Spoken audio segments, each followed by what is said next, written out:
Addresses on Bhakti-Yoga. The preparation. The best definition given of Bhakti-Yoga is perhaps embodied in the verse: May that love undying which the non discriminating have for the fleeting objects of the senses never leave this heart of mine, of me who seek after thee. We see what a strong love men who do not know any better have for sense objects, for money, dress, their wives, children, friends, and possessions. What a tremendous clinging they have to all these things. So, in the above prayer, the sage says, I will have that attachment, that tremendous clinging, only to thee. This love, when given to God, is called bhakti. Bhakti is not destructive. It teaches us that no one of the faculties we have has been given in vain, that through them is the natural way to come to liberation. Bhakti does not kill out our tendencies, it does not go against nature, but only gives it a higher and more powerful direction. How naturally we love objects of the senses. We cannot but do so, because they are so real to us. We do not ordinarily see anything real about higher things, but when a man has seen something real beyond the senses, beyond the universe of senses, the idea is that he can have a strong attachment, only it should be transferred to the object beyond the senses, which is God. And when the same kind of love that has before been given to sense objects is given to God, it is called bhakti. According to the sage Ramanuja, the following are the preparations for getting that intense love. The first is Viveka. It is a very curious thing, especially to the people of the West. It means, according to Ramanuja, discrimination of food.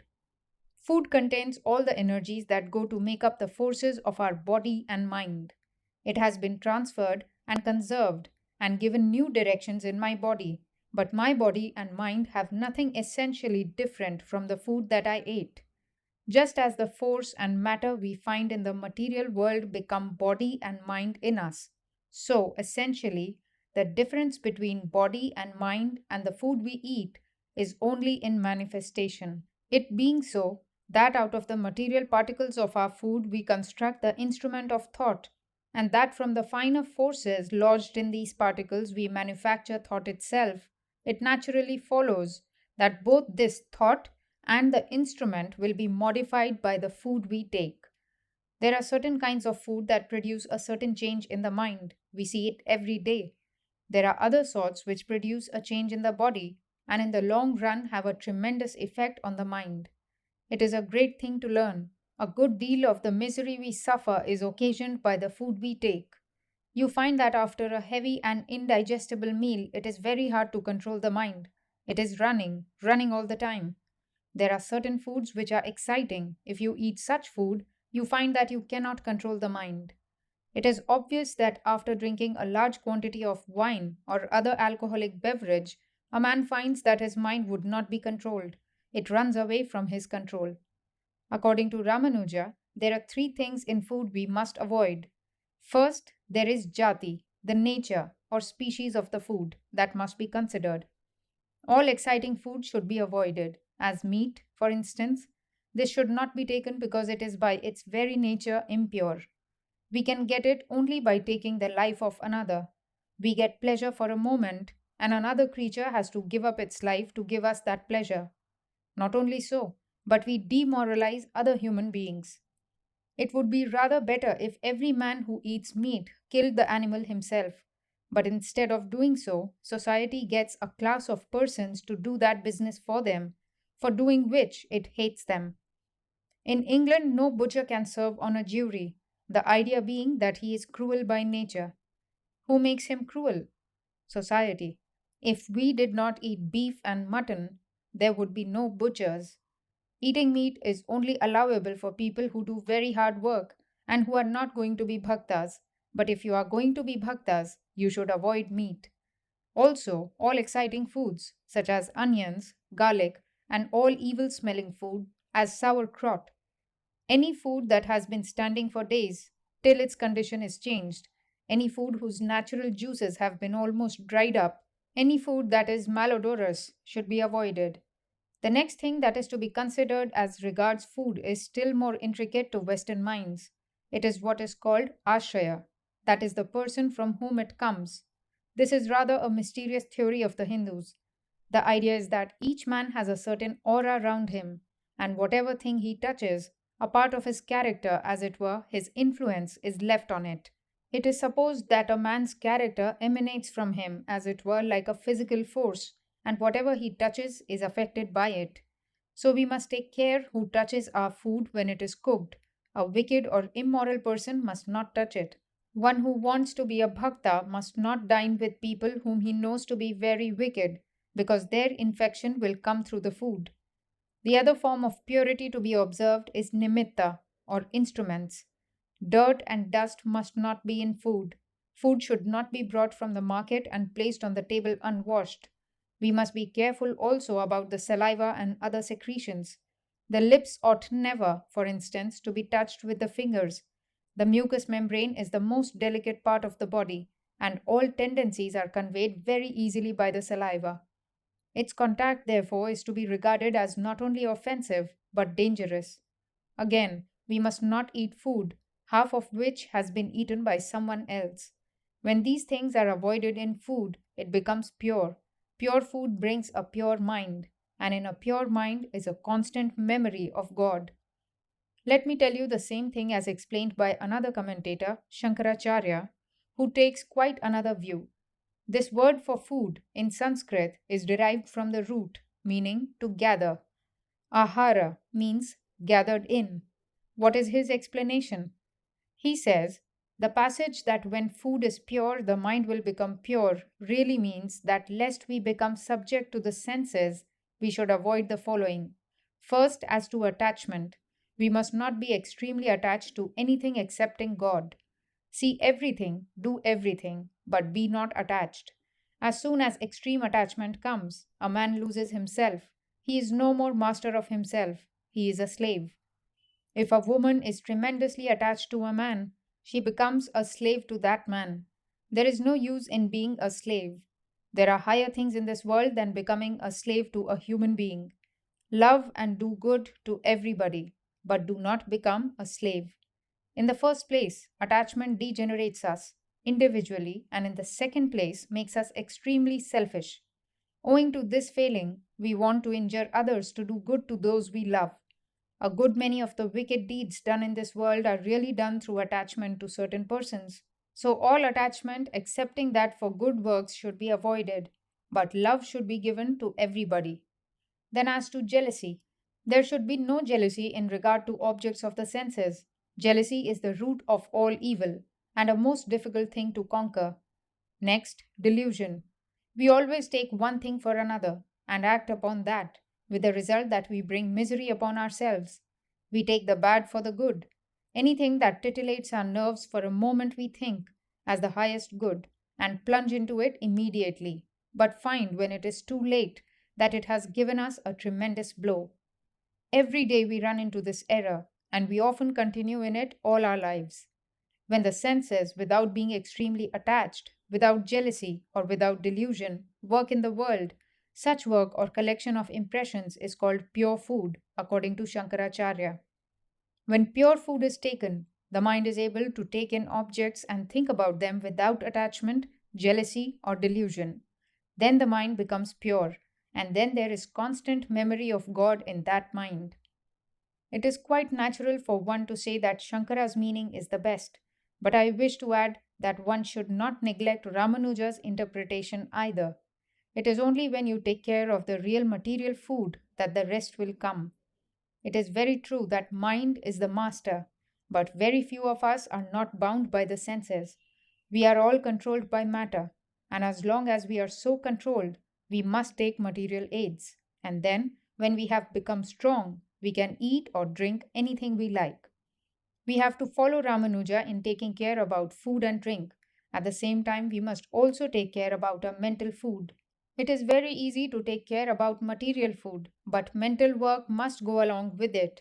Then gradually our spiritual self will become stronger and stronger, and the physical self less assertive. Then will food hurt you no more. The great danger is that every man wants to jump at the highest ideal, but jumping is not the way. That ends only in a fall. We are bound down here, and we have to break our chains slowly. This is called Viveka, discrimination. The next is called Vimoka, freedom from desires. He who wants to love God must get rid of extreme desires, desire nothing except God. This world is good so far as it helps one to go to the higher world. The objects of the senses are good so far as they help us to attain higher objects. We always forget that this world is a means to an end and not an end itself. If this were the end, we should be immortal here in our physical body. We should never die. But we see people every moment dying around us, and yet foolishly we think we shall never die. And from that conviction, we come to think that this life is the goal. That is the case with 99% of us. This notion should be given up at once. This world is good so far as it is a means to perfect ourselves, and as soon as it has ceased to be so, it is evil. So, wife, husband, children, money, and learning are good so long as they help us forward, but as soon as they cease to do that, they are nothing but evil. If the wife help us to attain God, she is a good wife. So with a husband or a child. If money help a man to do good to others, it is of some value. But if not, it is simply a mass of evil, and the sooner it is got rid of, the better. The next is abhyasa, practice. The mind should always go towards God. No other things have any right to withhold it. It should continuously think of God. Though this is a very hard task, yet it can be done by persistent practice. What we are now is the result of our past practice. Again, practice makes us what we shall be. So practice the other way. One sort of turning round has brought us this way. Turn the other way and get out of it as soon as you can. Thinking of the senses has brought us down here, to cry one moment, to rejoice the next, to be at the mercy of every breeze, slave to everything. This is shameful, and yet we call ourselves spirits. Go the other way, think of God. Let the mind not think of any physical or mental enjoyment, but of God alone. When it tries to think of anything else, give it a good blow so that it may turn round and think of God. As oil poured from one vessel to another falls in an unbroken line, as chimes coming from a distance fall upon the ear as one continuous sound, so should the mind flow towards God in one continuous stream. We should not only impose this practice on the mind, but the senses too should be employed. Instead of hearing foolish things, we must hear about God. Instead of talking foolish words, we must talk of God. Instead of reading foolish books, we must read good ones which tell of God. The greatest aid to this practice of keeping God in memory is perhaps music. The Lord says to Narada, the great teacher of bhakti, I do not live in heaven, nor do I live in the heart of the yogi, but where my devotees sing my praise, there am I. Music has such tremendous power over the human mind. It brings it to concentration in a moment. You will find the dull, ignorant, low, brute like human beings who never steady their mind for a moment at other times, when they hear attractive music, immediately become charmed and concentrated. Even the minds of animals, such as dogs, lions, cats, and serpents, become charmed with music. The next is Kriya, work, doing good to others. The memory of God will not come to the selfish man. The more we come out and do good to others, the more our hearts will be purified, and God will be in them. According to our scriptures, there are 5 sorts of work called the fivefold sacrifice. First, study. A man must study every day something holy and good. Second, worship of God, angels, or saints, as it may be. Third, our duty to our forefathers. Fourth, our duty to human beings. Man has no right to live in a house himself until he builds for the poor also, or for anybody who needs it. The householder's house should be open to everybody that is poor and suffering. Then he is a real householder. If he builds a house only for himself and his wife to enjoy, he will never be a lover of God. No man has the right to cook food only for himself. It is for others, and he should have what remains. It is a common practice in India that when the season's produce first comes into the market, such as strawberries or mangoes, a man buys some of them and gives to the poor. Then he eats of them, and it is a very good example to follow in this country. This training will make a man unselfish and at the same time be an excellent object lesson to his wife and children. The Hebrews in olden times used to give the first fruits to God. The first of everything should go to the poor. We have only a right to what remains. The poor are God's representatives. Anyone that suffers is his representative. Without giving, he who eats and enjoys eating enjoys sin. Fifth, our duty to the lower animals. It is diabolical to say that all animals are created for men to be killed and used in any way man likes. It is the devil's gospel, not God's. Think how diabolical it is to cut them up to see whether a nerve quivers or not in a certain part of the body. I am glad that in our country such things are not countenanced by the Hindus, whatever encouragement they may get from the foreign government they are under. One portion of the food cooked in a household belongs to the animals also. They should be given food every day.